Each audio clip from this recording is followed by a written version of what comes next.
One piece episode 489। इसके starting में red heart shanks को देखने के बाद सब लोग चौंक जाते हैं। कोई भी विश्वास नहीं कर पा रहा ये शैंक्स है, वो यहाँ पर क्या कर रहा है, ये बहुत ज़्यादा अनएक्सपेक्टेड है। सब लोग कहते हैं शैंक्स तुम यहाँ पर क्या कर रहे हो, और जो नेवी के लोग हैं वो लोग कहते हैं ध्यान से रहना, ये रेड हार्ट पायरेट्स है, ये लोग बहुत ज़्यादा खतरनाक है।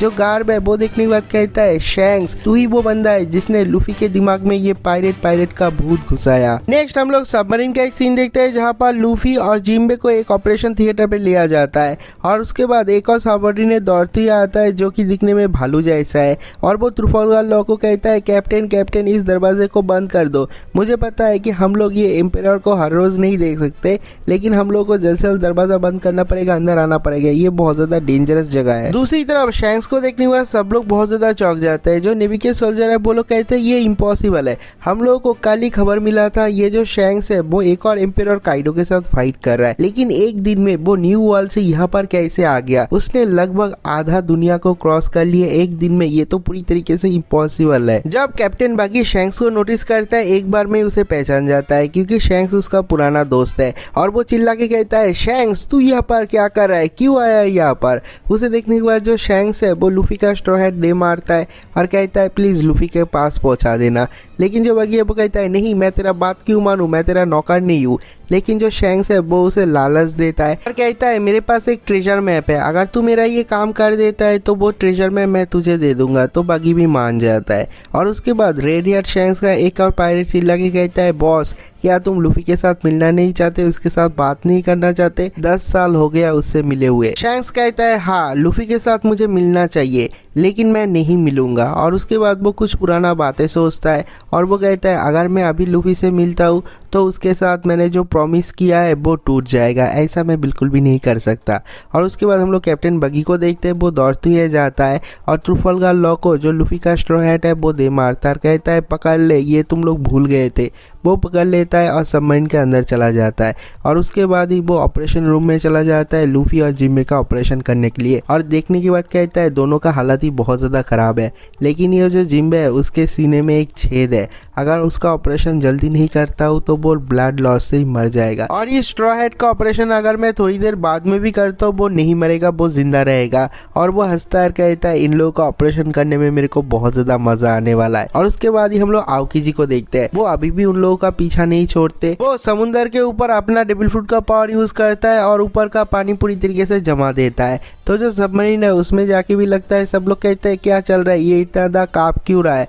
सब लोग कहते हैं जो आओकी जी है वो हमारे ऊपर हमला कर रहा है। वो लोग बहुत ही तेजी से उस सबमरीन को पानी के नीचे ले जाते हैं, जिस वजह से आओकी जी का बर्फ इतने नीचे नहीं जा पाता और वो लोग बच जाते हैं। और उसके बाद हम लोग किजारू को देखते हैं, वो भी नहीं छोड़ता, वो सामने चला जाता है और चिल्ला के कहता है याशा कानी सेक्रेट ज्वेल, और उससे हमला करता है, बहुत सारे लेजर लाइट से हमला करता है, और वो लोग उसे भी डॉज करते हैं, बहुत ही मुश्किल से बचते हैं। सब लोग कहते हैं हम लोगों को नहीं छोड़ेंगे वो लोग, क्या वो लोग हम लोग को मार के ही दम लेंगे। जो व्हाइट बियर्ड के पायरेट है वो लोग कहता है ये जो नेवी के लोग है वो लोग बहुत ज्यादा प्रेसिस्टेंट है, मुझे नहीं लगता लूफी बच गया होगा। और बाकी के लोग कहते हैं हम लोग आशा करते हैं कि वो लोग बच जाए। थोड़ी देर तक अटैक करने के बाद किजारू कहता है अगर हम लोग के अटैक के बाद भी वो बच जाता है तो हम लोगों को उसे छोड़ना पड़ेगा, हम लोगों को बोलना पड़ेगा वो बहुत ज्यादा लकी है। उसके बाद एक नेवी ऑफिसर चिल्ला के कहता है देखो एक बहुत बड़ा मरीन शिप पीछे पीछे जा रहा है उस सबमरीन के। हम लोग देखता है उस शिप में बॉय हैंकॉक है, और वो चिल्ला के कहती है सब लोग मेरा ऑर्डर सुनो, हम लोग उस सबमरीन के पीछे जाएंगे, लूफी को पकड़ेंगे और उसे मारेंगे, तुम लोग मेरा बात सुनोगे, मैं जो ऑर्डर दूंगा वो काम करोगे, और सब लोगों को बता दो ये जो शिप है वो बॉय हैंकॉक के अंडर है। और उसके बाद हम लोग कैप्टन बगी को देखते हैं, वो कहता है शैंक्स तूने मुझे झूठ बोला, तेरे पास कोई ट्रेजर नहीं है, मेरे से ऐसा काम क्यों करवाया। और उसके बाद वो सोचता है नहीं उसके साथ फाइट करने की जरूरत नहीं, अगर मैं शैंक्स के पीछे पीछे रहता उसके साथ साथ रहता हूँ तो मैं यहाँ से अपना जान लेके वापस घर जा पाऊंगा। और उसके बाद हम लोग शैंक्स को देखते हैं, वो धीरे धीरे चलते हुए जाता है। जो मार्को है वो कहता है मेरे को यहाँ से जाना नहीं है, मेरे को और भी ज्यादा फाइट करना है, लेकिन जो शैंक्स है वो कहता है देख मार्को ज्यादा स्टबर्न बनने की कोशिश मत कर, बहुत सारे लोग मरे हैं आज के फाइट में, तो यहाँ से आराम से निकल जा। जो व्हाइट बियर्ड है वो भी यही चाहता था, तो वो लोगों को पसंद नहीं आता लेकिन उसके बाद भी मान लेते हैं। और उसके बाद हम लोग हॉकाई मीहॉक को देखते हैं, वो बैटलफील्ड छोड़ के जा रहा है। जो नेवी के सोल्जर है वो लोग कहते हैं तू कहाँ पर जा रहा है, उन लोगों के साथ फाइट करना पड़ेगा, लेकिन जो मीहॉक है वो कहता है कभी नहीं, मेरे साथ ये एग्रीमेंट नहीं हुआ था, मेरे साथ ये एग्रीमेंट हुआ था मैं व्हाइट बियर्ड के साथ फाइट करूंगा, लेकिन रेड हार्ट शैंक्स वो मेरे एग्रीमेंट में नहीं था, तो मैं यहाँ से जा रहा हूँ। ये कहने के बाद वो वहाँ से चला जाता है। उसके बाद शैंक्स धीरे धीरे चलते हुए आगे की तरफ जा रहा है। उसके सामने सेनगोकू है, उसके सामने गार्ब है, ब्लैक बियर्ड है और नेवी और व्हाइट बियर्ड के इतने सारे लोग हैं, लेकिन सब लोग चुप हो जाते हैं। सब लोग शैंक्स की तरफ ही देख रहे हैं, जैसे शैंक्स ही मेन कैरेक्टर है वन पीस का। वो धीरे धीरे चलते हुए आता है और कहता है इस फाइट को बंद करो, ये बहुत ही ज़्यादा मीनिंगलेस है। अगर इसको कंटिन्यू करते हो सिर्फ दोनों साइड में लोग मरेंगे और कुछ भी नहीं होगा, तुम लोग कुछ भी हासिल नहीं कर पाओगे इस मीनिंगलेस फाइट से। लेकिन उसके बाद भी अगर तुम लोग फाइट को कंटिन्यू करना चाहते हो, अगर तुम में और भी ज़्यादा गुदा है, तुम में और भी ज़्यादा पावर है, तो आ जाओ, हम लोग तुम्हारे साथ फाइट करेंगे। कौन फाइट करना चाहता है मेरे साथ? ये सुनने के बाद व्हाइट बियर्ड पायरेट, नेवी के लोग सब लोग बहुत ज़्यादा डर जाते हैं। और उसके बाद जो टीच है उसकी तरफ देखता है और कहता है टीच मेरे साथ फाइट करना चाहता है? ओ नहीं नहीं, तेरे को तो टीच नहीं बोल सकता, तेरे को तो बोलना पड़ेगा ब्लैक बियर्ड। ये सुनने के बाद ब्लैक बियर्ड थोड़ा सा हंसता है और कहता है अरे शैंक्स, जब मैं तुम्हें देखता हूँ तभी लगता है तुम बहुत ज़्यादा हैंडसम बन रहे हो और तुम्हारे चेहरे पे जो ये निशान है वो बहुत ज़्यादा प्यारे लग रहे हैं। ये सुनने के बाद ही शैंक्स को गुस्सा आ जाता है और शैंक्स का टीम और ब्लैक बियर्ड का टीम आमने सामने आ जाता है फाइट करने के लिए। दोनों टीम ही एक दूसरे के ऊपर हमला करने के लिए किसी भी वक्त तैयार है, लेकिन जो ब्लैक बियर्ड है वो हंसता और कहता है नहीं, हम लोग फाइट नहीं कर रहे, हम लोग को जो चाहिए था हम लोग को वो मिल चुका है, हम लोग को फाइट करने की जरूरत नहीं और हम लोग अभी रेडी नहीं है रेड हार्ट शैंक्स के साथ फाइट करने के लिए, हम लोग वापस जा रहे हैं, आ जाओ। और ब्लैक बियर्ड और उसका टीम इस वार से बाहर निकल जाता है। ब्लैक बियर्ड यहाँ से जाने के बाद जो सेनगोकू है वो भी अपने असली रूप में आ जाता है। जो रेड हार्ट शैंक्स है वो धीरे धीरे चलते हुए सेनगोकू के सामने जाता है और कहता है व्हाइट बियर्ड और एस, उन लोगों के मौत के बाद उन लोगों का अंतिम संस्कार हमारे हवाले छोड़ दो, हम करना चाहते हैं। लेकिन वहाँ पर एक वाइस एडमिरल होता है, वो कहता है नहीं ऐसा नहीं हो सकता, हम लोग उन लोगों को ह्यूमिलेट करेंगे, हम लोग उन लोगों का गला काट के सब लोगों को दिखाएंगे, पूरी दुनिया के लोगों को दिखाएंगे। ये सुनते ही शैंक्स उन लोगों की तरफ गुस्से से देखता है और कहता है तुम लोगों ने पूरा का पूरा मरीन फोर्ट का वार ब्रॉडकास्ट किया, पूरी दुनिया के लोगों ने ये वार देखा है, लेकिन अभी वो लोग मर चुके हैं और मरने के बाद मैं उन लोगों का बेइज्जती और नहीं सहूंगा। अगर तुम लोग नहीं मानते तो हम लोग यहाँ पर फिर से वार करेंगे। लेकिन ये सुनने के बाद जो सेनगोकू है वो कहता है मैं मानता हूँ, ठीक है तुम लोग ले जा सकते हो। कुछ वाइस एडमिरल उसके खिलाफ बोल रहे थे, लेकिन जो सेनगोकू है वो कहता है चुप करो, ये सब कुछ का जिम्मेदारी मैं अपने कंधों पे ले लूंगा। शैंक्स, तुमने ये रिक्वेस्ट किया इसलिए मैं तुम्हारा रिक्वेस्ट मान रहा हूँ, तुम उन लोगों का बॉडी ले जा सकते हो। तो जो शैंक्स है वो कहता है थैंक यू और व्हाइट बियर्ड और एस का बॉडी लेके वो वहां से चला जाता है। और उसके बाद सेनगोकू चिल्ला के कहता है ये मरीन फोर्ट का वार खत्म होता है, जो लोग इंजर्ड है उन लोगों का ट्रीटमेंट करो। और बहुत सारे मेडिकल ऑफिसर और स्टाफ आ जाता है, जो इंजर्ड है उन लोगों का ट्रीटमेंट चल रहा है। और इसके साथ ही ये वाला एपिसोड खत्म हो जाता है। एपिसोड 490 के स्टार्टिंग में नेवी HQ, नेवी के जितने सारे ब्रांच है और उसके साइड में जितने सारे शहर है,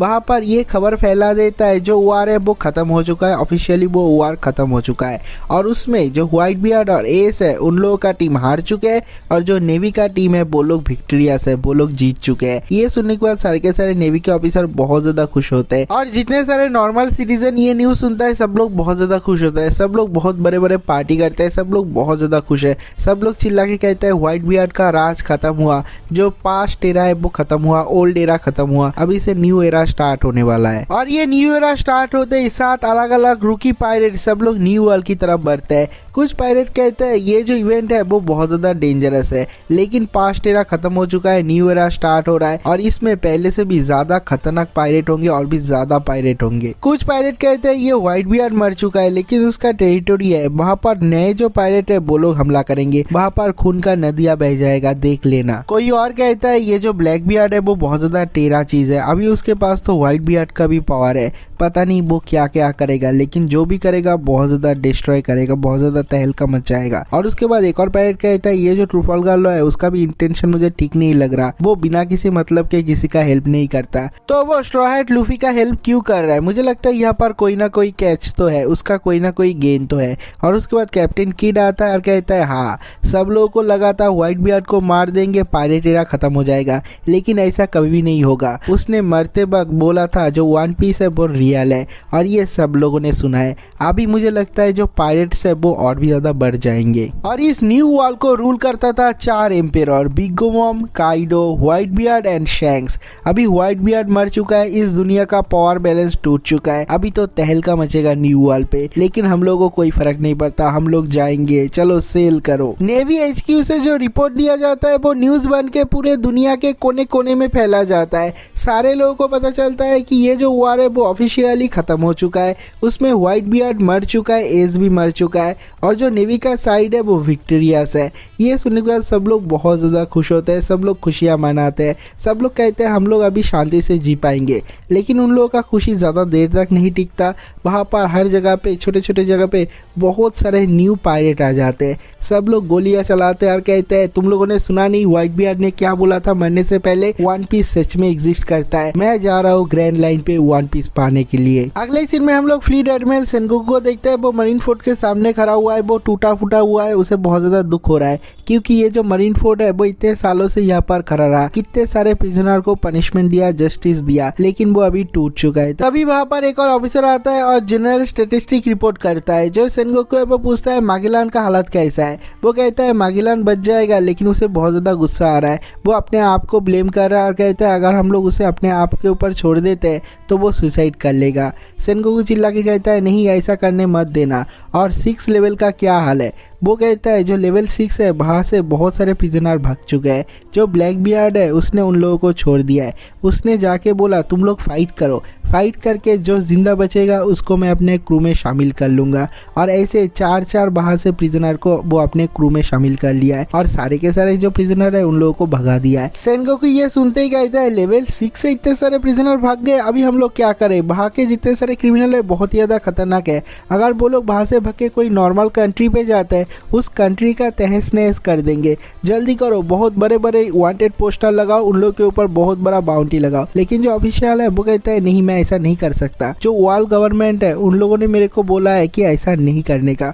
जो सेनगोकू है वो कहता है क्यों, वो कहता है वर्ल्ड गवर्नमेंट नहीं चाहता जो नेवी का नाम है वो और भी ज्यादा खराब हो, अगर सब लोगों को पता चल गया लेवल 6 से भी प्रिजनर भाग गए। ये सुनने के बाद सेनगोकू को भी बहुत ज्यादा गुस्सा आता है और वो वर्ल्ड गवर्नमेंट के ऊपर भी गुस्सा दिखाता है, लेकिन वो कुछ भी नहीं कर सकता, उसके पास इतना ज्यादा पावर नहीं है, इतना ज्यादा अथॉरिटी नहीं है। अगले सीन में हम लोग देखते हैं सारे के सारे पेसिफिस्टास और डोफ्लामिंगो जो गेको मोरी है उसके ऊपर हमला कर देता है, उसे बहुत ज्यादा इंजर्ड कर देता है और वो चिल्ला के कहता है हरामजादा डोफ्लामिंगो किसका ऑर्डर, ये क्या सेनगोकू ने ऑर्डर दिया मुझे मारने के लिए। लेकिन डोफ्लामिंगो कहता है नहीं सेनगोकू नहीं, उससे भी ऊपर से ये ऑर्डर आया है और उन लोगों ने बोला है कि तुम्हें मारने का। अगर हम लोग पूरी दुनिया को दिखाते हैं वारलॉर्ड गेको मोरिया वार में अपने आप को शहीद कर दिया, वही अच्छा होगा, ना कि गवर्नमेंट ने मार दिया, तो हम लोग इसी स्टोरी के साथ जाएंगे, ठीक है ना। नेक्स्ट हम लोग ट्रूफालगर लॉ के सबमरीन को देखते हैं, वो धीरे धीरे समुद्र के ऊपर आता है और वहां से बहुत सारे लोग भी निकलते हैं डेक पे और एक पांडा भी निकलता है और जब वो बाहर आता है देखता है उसके सामने बो हैंकॉक का सांप है और साइड में नोटिस करता है एक बहुत बड़ा नेवी शिप है। ये देखने के बाद उन लोगों को बहुत ज्यादा डर लग जाता है, कहता है नेवी शिप, अब हम लोग क्या करें, जल्दी करो कैप्टन को बुलाओ। इस शिप में पायरेट एम्प्रेस बो हैंकॉक है और वो कहती है तुम लोगों को चिंता करने की जरूरत नहीं, यहाँ पर जितने सारे नेवी के ऑफिसर थे उन लोगों को मैंने पत्थर का बना दिया है। और वो नीचे आ जाती है और कहती है लूफी का हालत कैसा है, वो ठीक है ना। तो जो ये भालू है वो कहता है अरे तुम लोगों को कैसे पता चला कि हम लोग यहाँ पर ही आने वाले। बो हैंकॉक कहती है मैंने जो अपना सांप है उसको तुम्हारे सबमरीन के पीछे भेजा था और ऐसे तुम लोगों का लोकेशन मिल गया। हैंकॉक का ये एक्सप्लेनेशन सुनते ही जो भालू है वो कहता है मेरे को समझ में आ गया हम लोग का लोकेशन तुम्हें कैसे मिला। लेकिन जो हैंकॉक है वो चिल्ला के कहती है चुप कर बालों वाले जानवर, मेरे को डिस्ट्रैक्ट करने की कोशिश मत कर, ये बता कि लूफी कैसा है। वो बहुत ज्यादा वीक है, वो कहता है आई एम सॉरी मैं बालों वाला जानवर हूँ। जब वो लोग ऐसे बात कर रहे थे ट्रूफालगर लॉ बाहर आता है, उसे देखने के बाद हैंकॉक पूछता है लूफी का हालत कैसा है। जो लॉ है वो कहता है मेरे को जो करना था मैंने वो कर दिया, मेरे को जितना आता था मैंने वो कर दिया, लेकिन मुझे लगता है जो लूफी है उसके बॉडी में बहुत ज्यादा असर पड़ा हुआ है, बस यही नहीं उसका जो मेंटल प्रेशर है वो भी बहुत ज्यादा है, मुझे नहीं लगता कि वो जी पाएगा, अगर उसका व्हील हुआ तो ही वो जी पाएगा वरना वो मर जाएगा। ये सुन के इवान को कहता है मेरे को थोड़ा सा भी हैरानी नहीं हो रहा है क्योंकि जो स्ट्रॉयड लूफी है वो इम्पेल डाउन से फाइट कर रहा है, उसके बॉडी में पॉइजन भी था, उसने इतनी बार एनर्जी हार्मोन का डोज भी लिया, लेकिन उसके बाद भी जिस भाई को वो बचाने आया था वो भाई उसे बचाते हुए उसके आंखों के सामने मर गया। उसके बॉडी में और दिमाग में तो प्रेशर पड़ेगा ही, ये सुनने के बाद जो बो हैंकॉक है वो रो देती है और कहती है मेरे को कितना ज्यादा दुख हो रहा है, काश कि मैं उसका दुख बांट सकता, उसका जगह ले सकता। ये सुन के ट्राफल्गर लॉ के लकीज कहते हैं ये जो मंकी डी लूफी है वो कितना ज्यादा लकी है, उसके लिए पायरेट टेम्पेस्ट बो हैंकॉक परेशान हो रहा है, मैं तो बहुत ज्यादा जेलस हूँ। और तभी वहां पर जिम्बे आ जाता है। ऑपरेशन के बाद ही जब उसे होश आता है सब लोग कहते हैं हिला मत करो, तुम्हारा घाव बहुत ज्यादा डीप है, ज्यादा हिलोगे बाहर से खून निकलेगा, तुम मर जाओगे। लेकिन वो बाहर आता है और ट्राफल्गर लॉ को वो थैंक यू कहता है और कहता है मैं वहां पर रेस्ट नहीं कर सकता, मैंने दो बहुत बड़े बड़े चीज को खोया है। मैं तो सबसे ज्यादा डर रहा हूँ इस बात को लेके जब लूफी जागेगा वो क्या करेगा, वो कुछ गलत ना कर बैठे।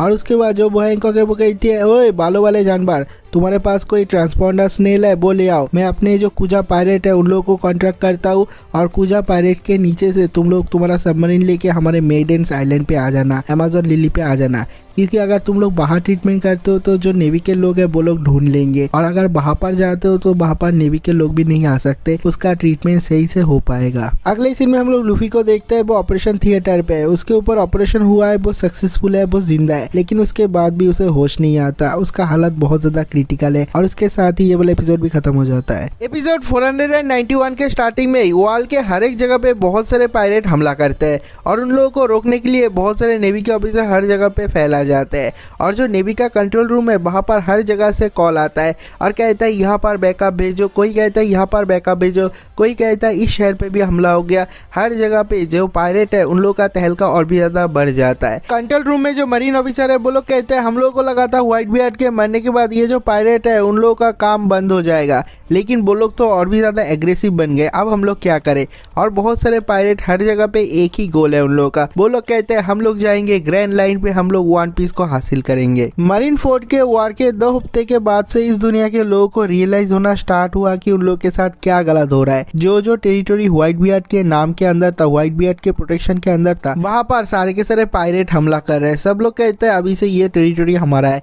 वहाँ पर जो लोग हैं, वहाँ पर जो नॉर्मल लोग रहते हैं उन लोगों को पीटते हैं, मारते हैं, उन लोगों का खाना छीन लेते हैं, उन लोगों का पैसा हड़प लेते हैं और ऐसे हर जगह पे चल रहा है। तो सब लोगों को समझ में आता है व्हाइट बियर्ड के मरने के बाद उन लोगों के ऊपर प्रेशर और भी ज्यादा बढ़ रहा है। नेक्स्ट बो हैंकॉक डिसाइड करती है ट्राफल्गर लॉ अपना सबमरीन को लेके कुजा पायरेट के साथ अमेज़न लिली पे जाएगा, वहाँ पर लूफी का ट्रीटमेंट होगा। तो जो जिम्बे है वो भी डिसाइड करता है वो लूफी के साथ रहेगा। तो जो इवान को है वो कहता है ठीक है जिम्बे, लूफी को मैं तुम्हारे हवाले छोड़ रहा हूँ और यहाँ पर ही मैं अपना गुड बाय बोल के अपने कामापापा किंगडम पे जा रहा हूँ। तो वो लोग वहाँ पर ही सेपरेट हो जाते हैं। तो उसके बाद ट्राफल्गर लॉ अपना सबमरीन लेके कुजा पायरेट के साथ साथ मेडन आइलैंड पे जाके पहुंचते हैं, जहाँ पर सारे के सारे लड़की वॉरियर है, सारे के सारे फीमेल वॉरियर है, कुजा पायरेट्स है।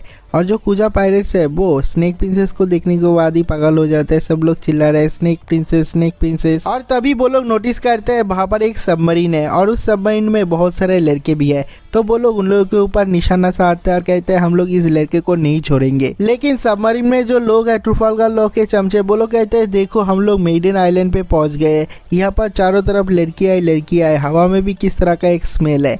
लेकिन लॉ कहता है अगर तुम लोग मरना नहीं चाहते तो पीछे आ जाओ।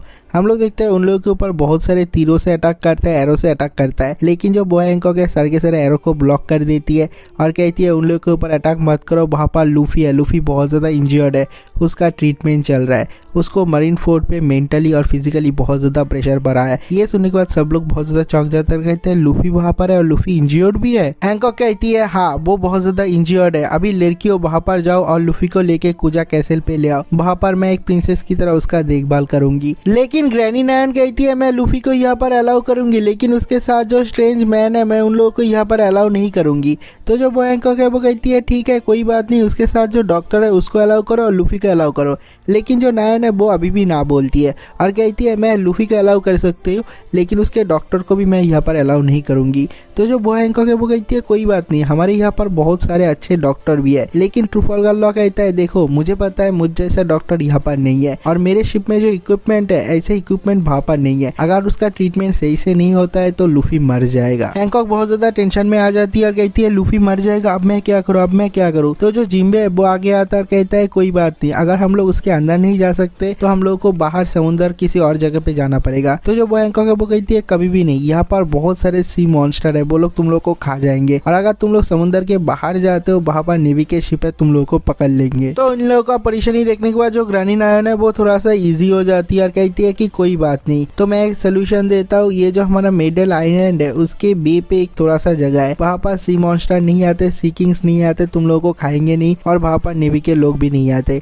अगर तुम लोग वहाँ पर कैंप करते हो, वहाँ पर उसका ट्रीटमेंट कर सकते हो। तो ट्राफल्गर लॉ, जिम्बे और बाकी के लोग वहाँ पर ही रहना स्टार्ट कर देते हैं। लूफी का ट्रीटमेंट चल रहा है और वहाँ पर जो लोग है वो लोग कहते हैं हम लोग को मेडल आइलैंड के अंदर जाके झांकना चाहिए, वहाँ पर तो लड़कियाँ है। कुछ लोग कहते हैं अगर हम लोग वहाँ पर जाते हैं हम लोग पत्थर का बन जाएंगे, ऐसा श्राप है वहाँ पर, तो उन लोग को डर लगता है, कहता है नहीं हम लोग को नहीं जाना चाहिए। लेकिन कुछ लोग कहते हैं यहाँ पर बहुत सारे लड़की आए, तो अगर हम लोग पत्थर भी बन जाते हैं तो भी वो ठीक है। यहाँ पर जो लोग रहते हैं उन लोगों के लिए हर रोज यहाँ पर मेडन आइलैंड से कुछ लड़कियाँ आते हैं, वॉरियर आते हैं, उन लोगों को खाना दे जाते हैं।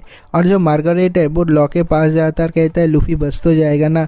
जो ट्राफल्गर लॉ है वो कहता है मैं हर रोज उसका ट्रीटमेंट कर रहा हूँ, उसका देखभाल कर रहा हूँ, लेकिन उसके दिल से अगर उसका जीने का इच्छा खत्म हो जाता है तो वो नहीं बचेगा। और जो मार्गरेट के दोस्त है वो लोग कहते हैं मार्गरेट यहाँ पर आओ जल्दी, मैंने कितनी बार बोला है तुम्हें अनजान लोगों से बात नहीं करते। तो मार्गरेट दौड़ती हुई आ जाती है, वो लोग वहां से चले जाते हैं। अगले ही सीन में हम लोग कुजा कैसल के अंदर बो हैंकॉक को देखते हैं। वो कुछ भी खाती नहीं, पीती नहीं, नहाना खाना सब छोड़ देती है, लूफी के बारे में टेंशन कर रही है। और उसके बाद हम लोग कुछ दिन बाद का सीन देखते हैं। जो लूफी है उसे होश आता है, होश आने के बाद ही उसे याद आता है इसके साथ क्या हुआ, एस कैसे उसे प्रोटेक्ट करते हुए अपना जान गवा दिया। लूफी को ये सब कुछ याद आने के बाद ही लूफी का दिमाग खराब हो जाता है। जो सबमरीन का रूम है उसे तोड़ के बाहर निकल जाता है और थोड़ी देर बाद जो सबमरीन है उसे तोड़ के आइलैंड में आ जाता है, बे पे आ जाता है। सब लोग उसे रोकने की कोशिश करते हैं लेकिन लूफी को रोक नहीं पाते। वो चिल्ला के कहता है एस कहाँ पर है। जो लूफी है उसको रोकने के लिए बहुत सारे लोग आते हैं लेकिन कोई भी उसे रोक नहीं पाता, उसके अंदर बहुत ज्यादा पावर है। और वो चिल्ला के कहता है एस कहाँ पर है, कहाँ पर है, मुझे मिलना है, उसके पास ले चलो। ये सब कुछ देखने के बाद जो कुजा पायरेट्स है वो लोग जाके पायरेट एम्प्रेस को रिपोर्ट करते हैं लूफी को होश आया है। ये सुनने के बाद बो हैंकॉक को बहुत ज्यादा खुशी होता है, लूफी को एटलीस्ट होश आया है। और वो कहती है मैं अभी जा रही हूँ उसके साथ मिलने के लिए।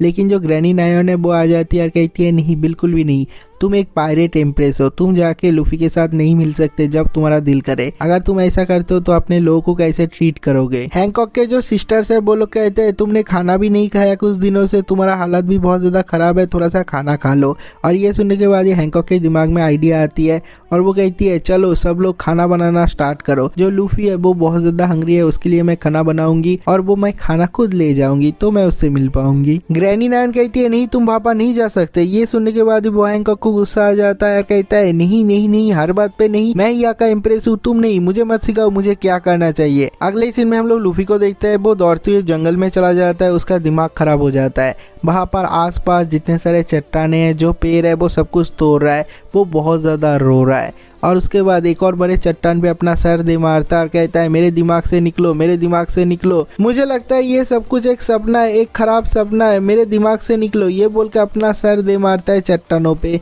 लेकिन चट्टाने टूट जाता है लेकिन उसके दिमाग से कुछ भी नहीं निकलता। वहाँ पर थोड़ी देर बाद जिम्बे आता है, जिम्बे को देखने के बाद वो और भी ज्यादा रोता है और जो जिम्बे वो कहता है लूफी वार खत्म हो चुका है और एस, लेकिन जिम्बे को अपना सेंटेंस भी खत्म नहीं करने देता। लूफी कहता है मुझे पता है ये एक सपना नहीं है, मैंने अपने आप को पिंच किया, इतनी जोर से पिंच किया कि मेरा स्किन निकल जाए, लेकिन उसके बाद भी मैं नींद से नहीं जग रहा, इसका मतलब ये कोई सपना नहीं है, एस सच में मर चुका है। और वो सोचने के बाद ही बहुत ज्यादा रो रहा है। वो उसके बचपन का एक बात सोचता है, जब गार्ब उसे लेके जा रहा था एस से मिलाने के लिए, वो कहता था एस कौन है, गार्ब कह रहा था एस तुम्हारा बड़ा भाई है आज से। और ये सब कुछ सोचने के बाद वो और भी ज्यादा रो रहा है और कहता है एस मर गया, एस मर गया, और वो बहुत ज़्यादा रोता है। ये देखने के बाद मैं भी इमोशनल हो जाता हूँ और इसके साथ ही ये वाला एपिसोड भी खत्म हो जाता है। अगर आप लोगों को वीडियो अच्छा लगा तो वीडियो को लाइक करना, चैनल को सब्सक्राइब करना और एक कमेंट करना। तो मिलते हैं एक और नई वीडियो के साथ, तब तक के लिए बाय बाय।